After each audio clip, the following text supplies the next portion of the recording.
This is Sybert signing into Kane's Wrath once again with a live cast game. This time, bike-RUsh as the red Steel Talons and masterleaf as the purple Traveler 59 on top right side, or on the top side, and it is going to be the map pipeline problems. And by the way, I don't remember if I mentioned this, but these last few maps have been on the unofficial, I almost said official, but rather unofficial 1.03 map additions. They're going to be the 1.03 patch additions of these maps, rather is what I wanted to say. And it does look like bike-RUsh going to be going for Kane first, while masterleaf, as you can see, he is going for that blue tip, because by default in Kane's Wrath on 1.02, this blue tip is not there at the beginning. However, in Tiberium Wars it is. So in Tiberium Wars, you basically pack up your MCV and you move over there, or you base creep a little bit with those refineries, and even powering down one of the refineries, throwing down a power plant, and then powering that refinery back up. You can do that timing just fine without having to worry about one harvester waiting to dock and offload those resources. bike-RUsh not even going for an engineer to try and cap that Tiberium spike, which could be quite annoying now that this buzzer squad is out, and it could just camp over there. No, just kidding. It will... Actually, bike-RUsh going to be trying to take down that buzzer squad, but he won't quite get it right now. And masterleaf going to be going for his expansion, and then most likely, actually he's probably going to be going for a war factory, or rather a warp sphere after that. And so masterleaf is like, hey, I see you over there killing my buzzer squad. I know you're there. Yeah, going to be going for a warp sphere, pumping out a couple of harvesters, rather not refineries, going to be pumping out a couple of harvesters, sending them off to just harvest that blue tip. 28 credits, 2,800. I almost said 28,000, and then I just said 28, and neither of those things are correct, and that is going to be bike-RUsh winning that engagement a little bit right there. But and on the other hand, bike-RUsh does have a definite economic advantage just because he's got a 3-and-2 ratio going on, but now masterleaf will be winning with 4-and-2, and both of these players, they know that the other one is definitely going econ on this map. With that blue tip, it is difficult to argue against going heavy econ at the start, which is why you saw both of these players, they sent out their scouting squads, they did that little thing, they did that tango dance that, you know, is the early scouting game. You gotta get out those scouting squads and then have your little mini battles with your riflemen and with your buzzers, and then you just hardcore eco like it is no tomorrow. And actually going to be sending out a surveyor to expand, and curious placement of that surveyor. Normally you see players drop them off right there just to get that building as fast as possible, and he is most likely going to be double reffing that field just to get his economy just bonkers crazy. This is just going to be absolutely insane amounts of economy out of both of these players, and going to be sending in a scouting squad just to see, hey, you got a nerve center, you're up to tier 2, you dropped a crane. However, he probably doesn't know that that crane was dropped significantly later than bike-RUsh's crane. That foundry just going down recently, but the lightning spike will try and take down that surveyor. Or I guess it's an outpost now, but he wasn't quite able to do that. And look at that, even building blocking that lightning spike, just keeping it from doing any real damage with a Tiberium silo, and then he will be able to sell it off basically immediately after that. Why don't you make use of that crane build queue? Just build a Tiberium silo out of it. Hey, it's all good news, and going to be throwing down some APCs with those rocket troopers in them, and this is possibly shaping up to be an insane game out of both of these players. And there is currently, oh no, never mind, I'm a liar, stasis chamber is right there, and double portal, which means man spam, or possibly alien spam, as I guess disintegrators don't actually count as men. However, they do deserve the same rights because they are intelligent living beings just like man. And I don't know, this is suddenly a alien rights activist video, but that's okay. That would actually be kind of funny to do as a fake sort of ad campaign, just to see how many people would fall for it. Start pushing alien rights and just release this huge viral ad campaign, because, you know, you can release a viral video. That's how it works. You just make a viral video and then bam, it's viral and everything. That's how virality works. No, just kidding. I'm totally distracted from this battle which is going on. Masterleaf will most likely get completely cleaned up here by bike-RUsh. but he is going to be able to do a little bit of damage. He was able to take down that one harvester, and he will possibly be able to snipe a second one, or all of his units will go down. Let's turn on health bars just to make sure we don't miss anything. And yes, it does look like they will snipe that heavy harvester. It does go down, but all of the blue Tiberium has been harvested, so it's not that big of a deal. However, bike-RUsh+ownz going to be rebuilding over here and going for just mass APC, mass APC, mass APC. And he is, of course, going to be going for that AP ammo. I cannot imagine he would not be going for that AP ammo. If he doesn't go for the AP ammo, he is going to be absolutely insane, and he is going to have a very bad time versus all of these wonderful disintegrator squads. Which, do they have the advanced articulators? No, they do not quite yet. And going to be sending out Storm Riders and a Gunwalker as well, because, hey, you know, why not? That's how this sort of thing works. But the Storm Riders going to be heading south, possibly to try and snipe a couple of buildings. They could take down the crane. They could take out a couple of power plants before anything really is able to be done about it. And so many APCs. bike-RUsh is just having a lolsy time. And look at that. Wow, goodness, that grid of just repair drones is absolutely insane. But the advanced articulators is now down. That is exactly what masterleaf was waiting for, and bike-RUsh+ownz will be able to sweep around this right side and just completely crush this force, and he may even get the crush with the, no, just kidding, selling off a couple of the refineries there, and two of the harvesters do go down, lagging down to ridiculously low frame rates with so many units on the screen. And then everything gets killed and a skyrocket back up to normal levels. But 3 AA batteries going to be out for bike-RUsh+ownz. He is not going to be losing anything, really. I don't think he lost anything to those Storm Riders, and now he knows, oh, hey, you're going for Storm Riders? Okay, well, now that I know that, I can definitely do something about it. And going to be bringing the frame rate down just a little bit just because there's so many units. But 2 warp spheres, will they actually be able to produce anything? Yes, because bike-RUsh+ownz is diversifying his targeting. He's just targeting everything and trying to take it all out, but it does not help that he doesn't have a lot of rocket squads just now rolling up. The missile squads do put some hurt on these players, but oh my gosh, so many repair little circles going on there, and that warp sphere will go down, and the goodness, the frame rate's just tanking there. And the second warp sphere should go down in a matter of moments. bike-RUsh trying to do as much damage as he can as quickly as possible. masterleaf just going to be sending in his walkers to try and walk all over those infantry, but it won't actually work too well. Sniping both of the warp spheres, and then bike-RUsh is going to pull back, cut his losses, and try and regain some more forces back at home. masterleaf is not content to let him do that, though. He's going to do as much damage as he can. bike-RUsh will lose this APC right there. It does explode, and a couple of more random infantry squads will go down as well, and a misclick out of masterleaf. But juggernauts, rather, behemoths are now out. Not a unit you see very often, but it does look like bike-RUsh going to be going for that long-range artillery, which will definitely help him break this base, and he can just storm these photon cannons, or he could just wait for the behemoth to take them down, and he could probably win with just straight-up force versus those photon cannons. But with the behemoth, it just makes it so much easier. 2 behemoths are now out, and there is currently no long-range artillery to challenge that for the Traveler player. Of course, with those aircraft not quite being the same as the behemoths, but it does look like bike-RUsh is going to be rushing forward. If he can snipe the MCV, that might be an absolutely huge deal, but it does look like he is going to be pulling back. masterleaf rushing forward with a crazy number of disintegrators. If he can catch the behemoths out of position, he will do massive amounts of infantry damage to them. But instead, he is going to be pulling back, biding his time, and bike-RUsh is totally okay with that, just because he knows he can win the artillery battle if he just sits back and does that damage with those behemoths. masterleaf cannot afford to wait. He's trying to rally his forces, bring as much strength in his army down here as possible before running into this engagement and before he absolutely has to. But it does look like masterleaf is almost ready to go. He did leave, he did move forward a little bit, but 3 behemoths are now out. Possibly a 4th one is going to be added on in just a few moments, and that photon cannon's so close to being dead, but it's not quite dead just yet. And bike-RUsh, actually, this blue field has regrown a little bit. He is still harvesting it, so that is definitely good. So many infantry, and the ion cannon does go down wherever that may be, and hammer heads out of bike-RUsh+ownz. So a unit that is definitely going to be useful in this engagement. And is he going to be able to win, or is he simply going to be overwhelmed by masterleaf's superior numbers of disintegrator squads? Those disintegrators doing massive amounts of damage, taking out those APCs with very little problems. And there go all of those massive amount of disintegrator squads. and bike-RUsh+ownz is just trying to chill back at home, and so many units. The economy for both of these players is pretty strong, although I would say bike-RUsh+ownz is in a better position just because he's got those 3 refineries right there, while masterleaf does only have those 2 up there.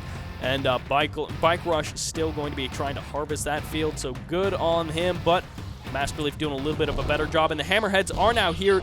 Do they have any rocket squads or anything? What is going to be the unit of choice inside of those hammerheads? Actually, I do not think they have anything inside. They're just plain hammerheads, and they all do not go down, and he's just like, oh goodness, where did all of my hammerheads go? And even the Storm Rider is going to take out that 4th hammerhead, so not a good engagement for bike-RUsh+ownz. Masterleaf is going to be very happy about that, and just so many infantry units out of Masterleaf. Not even sure how to form that sentence. The Colt is coming in from the flank to grab a couple of these APCs. Going to be super annoying, and he's going to be forced to kill his own units. bike-RUsh+ownz, that is not what he wants to be doing, but none of these behemoths are being targeted down, which means they will be able to do long-range damage if they can actually hit anything, and bike-RUsh is probably just trying to bide his time and defend while this ion cannon does count down, reaching the 3.5-minute mark. He does have quite a while to wait, though, and just trying to do some damage, and the Orca Strike over here wasn't able to actually take down that gravity stabilizer, but oh, the Firehawks are now out, and they will be able to take down a couple of those Storm Riders, and the Storm Riders taking a couple of extra shots for absolutely no cost to bike-RUsh. So masterleaf definitely having a slight advantage in sheer numbers, definitely having a slight advantage. That didn't make a whole lot of sense, but will he be able to snipe the Colts? No, they do escape into the vast army of masterleaf and forced to take out his own behemoth. Never a good situation. He can just throw down an engineer and recap that, which he will do most likely immediately, but that is never a good situation to be in, where you just have to kill your own units because your opponent is being a little bit of a stinker. Masterleaf playing well with those cultists and using them like you're supposed to, and going to be going for those Storm Riders, which really are no match for the Firehawks, and even more hammerheads out for bike-RUsh. He is trying to make this work.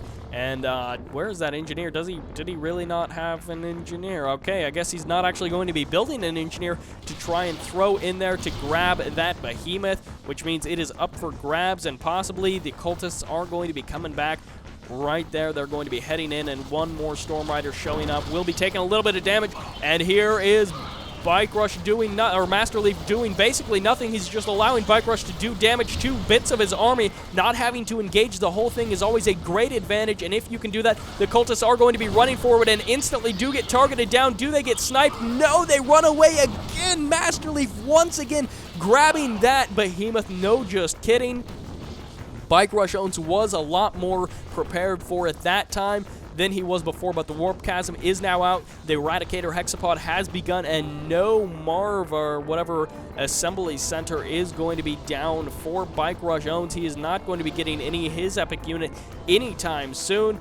Firehawks are going to be moving out. Do they have missiles or do they have bombs? It still remains to be seen, but bike-RUsh is going to be having to defend versus his army out of Masterleaf, grabbing one of those harvesters, forcing bike-RUsh once again to kill one of his own units. Never a good situation, but these hammerheads will get focused down by the Storm Riders. He has to be careful, pull them back. Even the Gunwalker on the ground that was built probably 20 minutes ago and then never utilized, going to be getting into that action and trying to do some damage. And the Eradicator Hexapod just screams as it comes into this world and is warped in from whatever the Skrin homeworld is. Not that we ever would find that out. But he is going to be showing up and going to possibly be doing massive amounts of damage to bike-RUsh+ownz's army.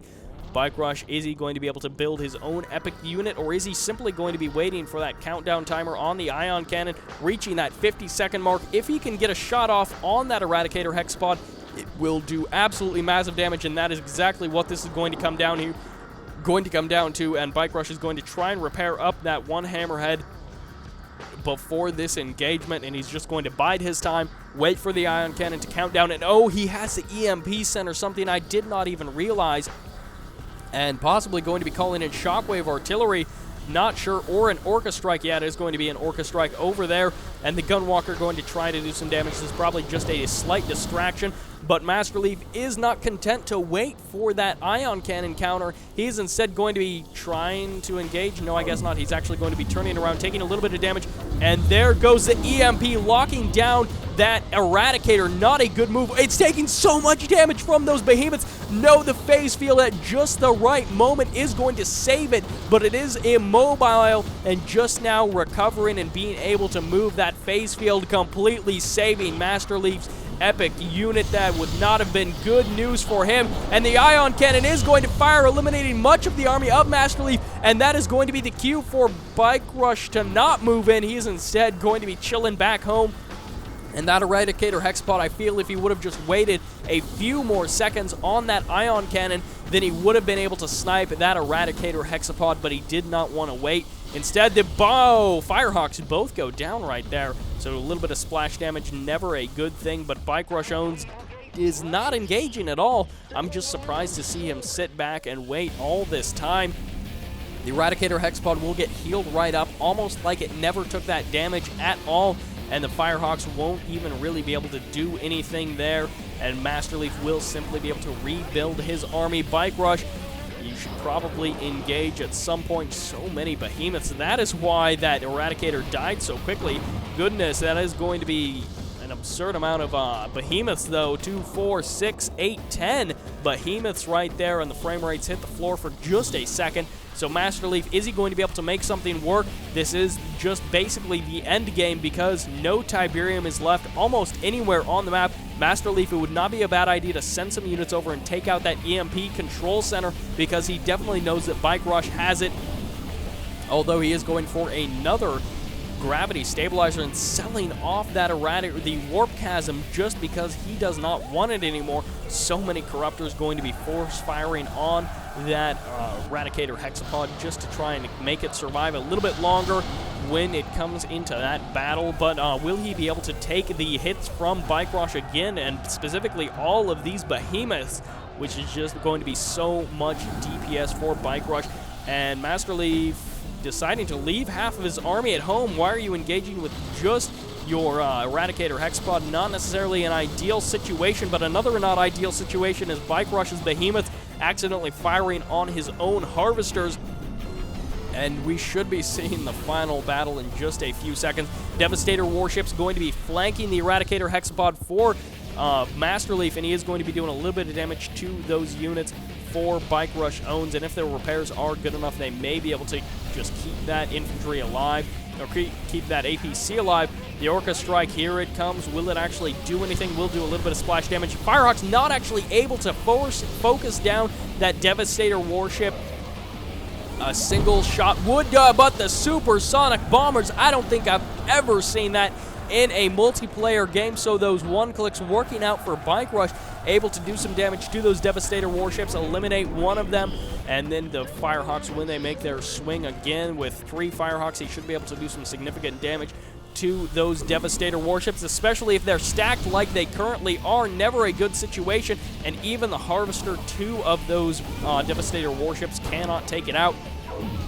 So a little bit in the favor of bike-RUsh, but it does look like the EMP fires again. The behemoths are not in position, and the stasis field does go down. bike-RUsh selling off his war factory just to get that extra money back, but it does look like shockwave artillery. Where's the phase field? There it is at the last second. It does look like Masterleaf is going to be able to throw that down, but the shockwave artillery did lock down those corruptors, and bike-RUsh would be good to fire on the corruptors as well and not just try to focus down the epic unit, the Eradicator Hexapod. Oh, and no, it's not quite left that phase field just yet. Why is it not moving anymore? As soon as that phase leaves, right there, instantly going down. This could be the end of Masterleaf. And bike-RUsh saying it does not last that long. It definitely doesn't last long enough to survive versus that huge onslaught of... Okay, so they're arguing a little bit over those patches, but it does look like bike-RUsh going to be saying, well, I can have killed you a long time ago, but they're both wanting a little bit of fun out of this game. So bike-RUsh, will he be able to completely win, or simply masterleaf, will he crush bike-RUsh? And masterleaf just going to be suiciding all of his forces into this massive wall of damage out of bike-RUsh. And masterleaf really had no hope after he lost his Eradicator Hexball, just leaving it out in the open like that. Never a good idea. And even going to be calling down a support power right there. The Orcas come in, but masterleaf has been defeated, so bike-RUsh, GG to him. masterleaf, GG to him as well. Both of these players did play pretty darn well. bike-RUsh actually managing to run that countdown timer all the way to the ground. masterleaf, of course, loving those disintegrator squads, which explains that discrepancy. But overall, pretty, wow. That is actually a No, never mind. A matter of 17 resources. How closely were these two players matched? Am I reading that wrong? No, actually, a difference of 117 resources over the 16-minute duration of this game. But both of these players going to be playing pretty well. This is going to be Sybert signing out.